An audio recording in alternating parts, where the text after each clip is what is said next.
last run, so I better make it good, you know, wake everybody up. So thank you so much for creating this event. It's absolutely fantastic what you've done to create a platform for all of us to share stories. And as I said, I'm a proud holder of 5 diversity cards. So my number 1 diversity card is that I'm female, which means that I've been grossly overpaid for most of my working life. Number 2 is that I am also Asian, which means that I have been positively discriminated against for being smart, which means I got a lot of jobs because, you know, Asians are all smart and get shit done. So.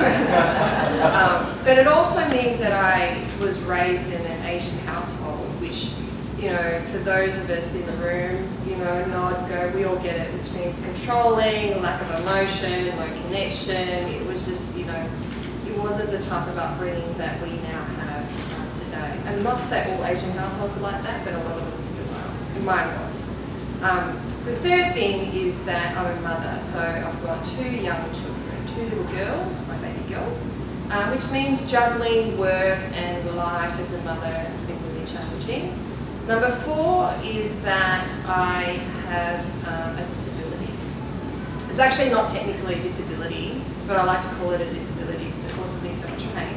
It's I've got rheumatoid arthritis, which means that I have inflammation, and it means I've got pain, and I'm like a creaky, cranky woman in the morning, and, you know, I've lost mobility in my joints, and my energy level needs to be managed. So yes, I'm calling it a disability card. That's my number 4. And number 5 is that I'm also a lesbian.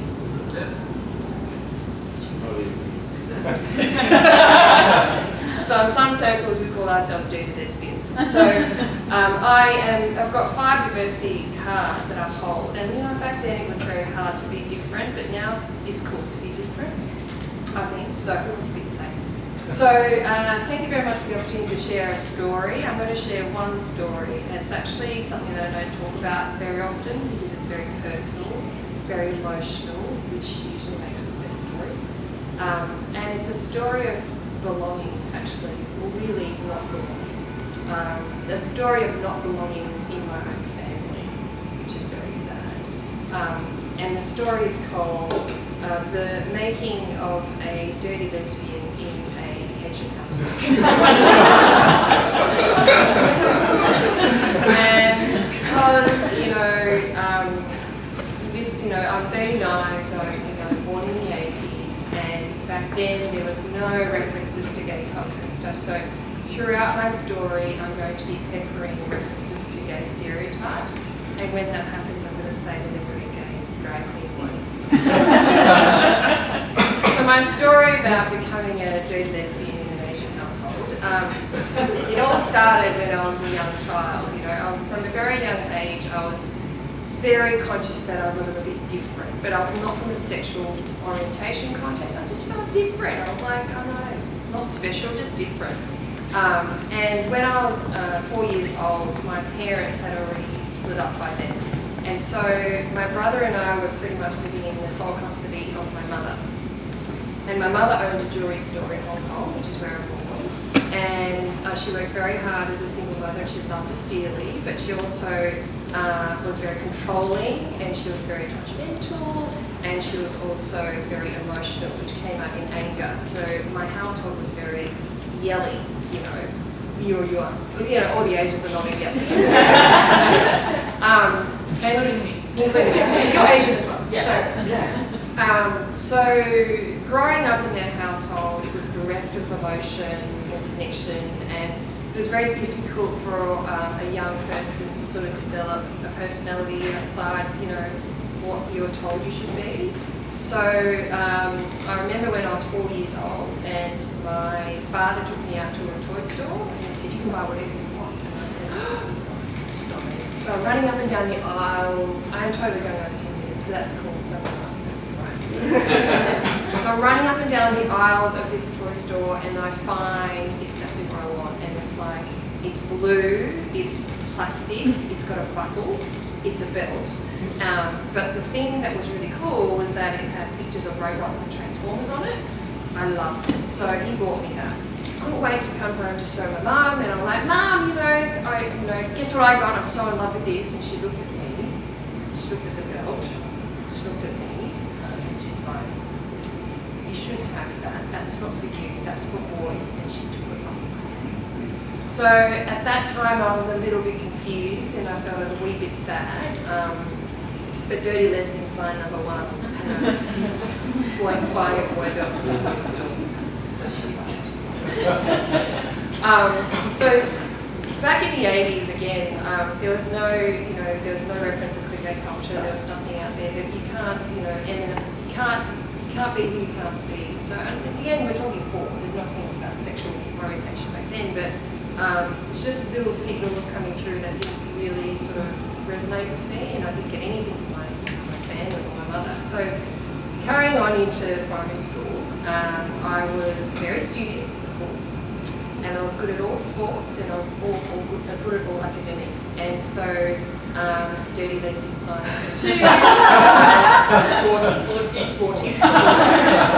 So while all the girls were like sitting in circles, I used to always sit in circles and chat and braid each other's hair, and play, down by the banks of the hanky-panky clap games and stuff. I was out running around with the boys, kicking soccer balls and getting all dirty and stuff. So dirty lesbian sign number 3. Very sporty. I didn't play with girls, played with boys. And then there came a time in primary school when everyone had to declare crushes.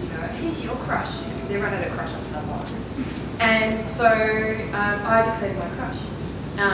My crush was Kelvin, the only other Asian in the class. And Kelvin was a boy, and he was from Hong Kong like me, and he was super smart like me, and he was really good at maths like me. So, and I already knew it was not appropriate for me to say that actually I had a crush on Jane and Mary and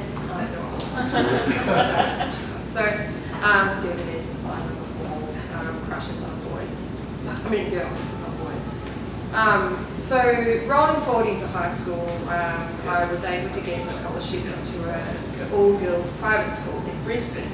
And so this saved my mother 10 grand a year in tuition fees. Back then in the 90s, it's a lot of money. So, but she was not sure about the all-girls school thing. She wasn't sure what culture that really meant. But years later, she's convinced that sending me to the all-girls school turned me into a dirty lesbian. So, but had she been given the chance to think about, okay, do I continue sending my girl to this school and she may become a dirty lesbian and save 10 grand a year, or pull her out and pay for another private school, save money, save my girl's soul, save money, shame. I still save money. So she's still Asian at the end of the day, so I stayed in the school. And I remember even growing up as a teenager, I wasn't really conscious of my sense of fashion or anything like that. My mum used to say to me, why are you wearing boys' clothes all the time? You always wear t-shirts and pants and shorts. Why don't you wear girly clothes like dresses and colourful things? And so I never thought, you can dress like a boy or look like a girl or whatever, but dirty sign number 5. So she didn't really give me, much guidance, or she really gave me a hard time. Roll forward into university. So I studied commerce and economics. She was okay with that. I really wanted to become a performer or something like that, but I never got the chance. So I went to university, and by the way, I did have some boyfriends. I wasn't a complete prude. I had boyfriends, I had them at university, but they never lasted more than 3 months, because first month is like, oh yeah, this is pretty cool. Second month is like, I'm not really sure I'm into this, and third month is like, how do I get out? Dirty lesbian sign number 6. Never held down a relationship with a boy longer than 3 months. You're laughing. Yeah. So I finished my university degree, and then I thought, you know what, I've got to get out of the clutches of my mother's prison, because she was very controlling, judgmental, and all that. And so I was 22, and so I convinced my mother that I should study Mandarin for 6 months in China, on the other side of the world. She said, that's a fantastic idea. And so I said, can I go to Taiwan and can I go to Shanghai, because that's where all the cool programs are, it's kind of party-ish. She said, no, you need to go to Beijing. the purest form of traditional Mandarin. And so I went, okay, well, I'll do that. You know, I could stomach that. So off I went to Beijing for 6 months to study Mandarin. And in Beijing, you know, you can imagine I'm in a class of other internationals, and where I started to come out as my colourful, grand personality that I am. The peacock came out. And so in class I was labelled the extroverted one, you know, and in Chinese the character for extroversion, Wai Xiang, is actually, it's attributed to a masculine trait, right? So, because, you know, Asians are introverted and we're all flowers. So extroversion is very masculine. So my teachers would always say, oh, she's the extroverted one, so dirty lesbian sign number 7. And then I was voted class captain because of my leadership skills. And again, leadership as a quality in Chinese culture is like very masculine. So sign number 8. It's so gay. And then I was also captain of the women's basketball team. That's so gay. So that was number 9. And I remember also too, that was the first time they said to me, do you know your Chinese name is a boy's name? So my name in Chinese is Tai Ru Wei, and Ru Wei means everyday great. And the character for great is profound great, like Alexander the Great, you know, not like, oh yeah, that's great. It's like, be great, you know, dynasty great sort of thing. And again, that's a masculine character. So I was constantly told I've got a Chinese name that's a boy's name. And so, you know, really, I should tell my mother that she had a hand in the making of this. She gave me a Chinese name that's a boy's name. So, university, you know, 6 months in Beijing, I came to come out of my shell a little bit. And during my time in Beijing, I met the love of my life. So we fell in love, and her name was Tiffany. So Tiffany was an Asian American, also coming to Beijing to study Mandarin. And Tiffany played tennis, so gay. And she had a deep voice, which is so gay. So when we got together, I am the last person leaving. We got together and we made out for like 5 hours. And so, you know, until, you know, our lips were swollen and our face was sore. And so at the end of the 5 hours, it was 5 hours because we looked at her, fuck.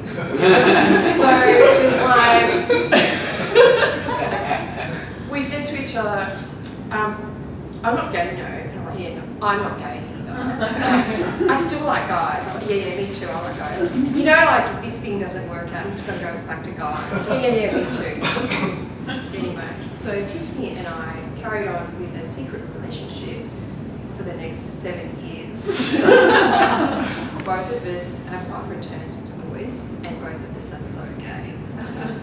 So at the end of that story, I realised, okay, maybe I'm bisexual.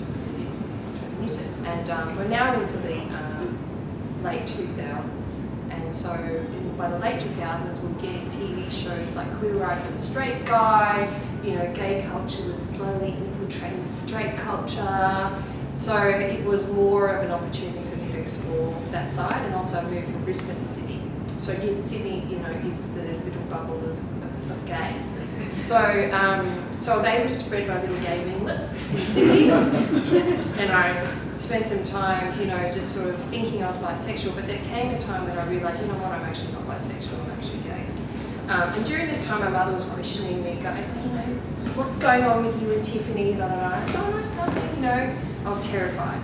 I was really terrified because she, you know, obviously would be very disappointed and all that sort of jazz. So I remember I explained it to her in one conversation. I said, oh, Mum, you know, I'm bisexual. She's like, what's bisexual? And I'm like, well, bisexual is like, you know, Angelina Jolie, you know how she used to date girls and then she eventually married Brad Pitt?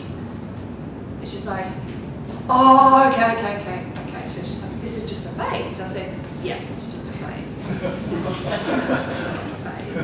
So when I came out to myself, basically, in my late 20s at the age of 28, which is quite late, you know, I thought I'd better have that conversation with my mother. So I flew back to Brisbane, I was terrified, but I was like, you know what, I have to do it. I spent some time away from my mother, so I had the strength and the fortitude to deal with her. And so I had a conversation with her, and I said to her, do you know how I said to you that I've been bisexual for the last 10 years? She's like, yeah. She's like, well, I'm not going to marry my Brad Pitt. She's like, what do you mean? I said, well, I'm actually not bisexual and I'm gay. And the look on her face was just like horror and shock. How could she be shocked? There was so many gay signs all along. She was shocked and she was horrified. And I was like, oh my God, I'm going to die. And then she was like, she said to me, the first thing she said to me was, does that mean you're going to shave your head and look like a man? And I said, no. And then she's like, does that mean you're not going to have any children? I said, no, gay people can have children too. She's like, oh. And then she went into self-blame mode. She was like, oh, how could this happen? Like, how could I fail as a mother? What did I do wrong? Was there something I did wrong? How could you turn out like this? Was it because you went to that all-girls school? I knew it. It was a lesbian factory. And she was like, oh, is it because you did wrong with your father? And I was like, no, And then she's like, I shouldn't have sent you to Beijing. It was that Tiffany girl. She turned you into a lesbian. I'm like, no. Anyway, she and I have really gotten along for a long time. And so, truth be told, we haven't been in communication for many, many years. In fact, next year, we'll be clocking 10 years where we haven't seen each other or spoken to each other for a variety of other reasons as well.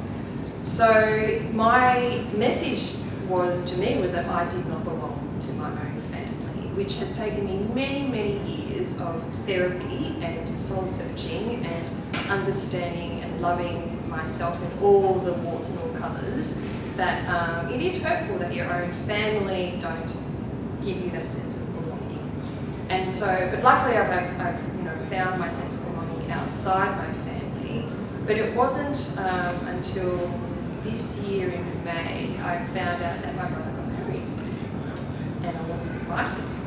So then the entire Choy clan from around the world descended upon Brisbane to wish my brother well for the wedding, and I wasn't invited. So again, another very clear, you do not belong to this clan, which was again very hurtful. So my lesson, or my sort of message here is that finding your sense of belonging, which is a feeling. It's a feeling that you get when you know that when you belong, you're being understood, and you're obviously being accepted and you're included for whatever it is that you want to display to the world.